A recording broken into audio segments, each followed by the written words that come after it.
Ok. Ok. Đấy, đẹp lắm à. Kín nhà đây. Có ngày mà đi đường dưới Hà Nội nhỉ? Bà Khi nói ra đứng lại chụp có cả cái con mà nó hay... Là kỷ niệm nha mọi người ơi, đi xem Thấy cho không, một đẹp không? tim một like Xem nha. nào. Chó đáng khỏe chứ. Là kỷ niệm chứ. Lâu lâu chưa. Này Trắng. Ơ rồi. Cái này. Cái này. Đây.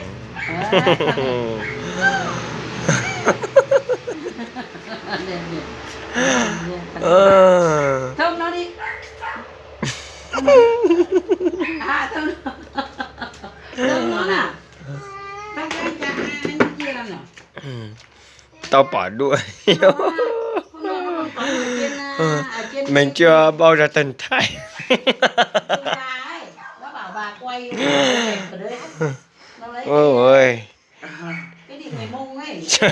sợ thế. Xin luôn. Rồi để cái thế. Đẹp không? Đấy, làm thấy cái nói.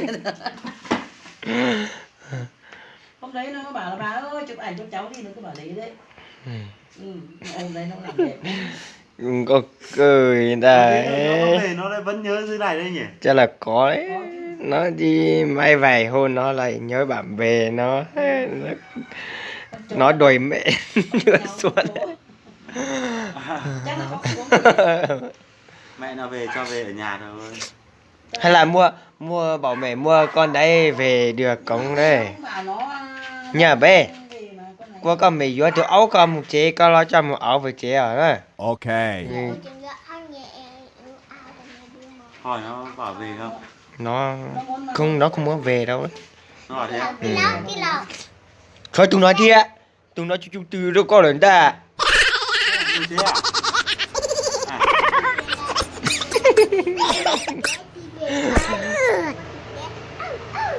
Có về không?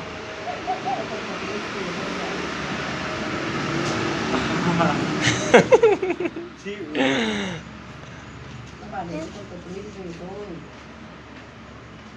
Tiến ra chơi cùng nó luôn. Tiến ơi. Tiến. Có một con chó này cho em quay một cái clip làm kỷ niệm với.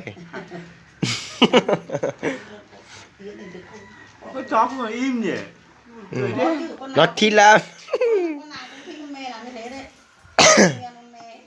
Xem mà tự nhiên có người bế. Nó đã quen chủ nó rồi. Ồ, con mẹ nó về kìa. Út tắm nhỉ? Út. Con bê gừng với anh à? Bê là cái gì? Bê nữa. Bây giờ cho cả tụi áo cầm một áo rửa tua.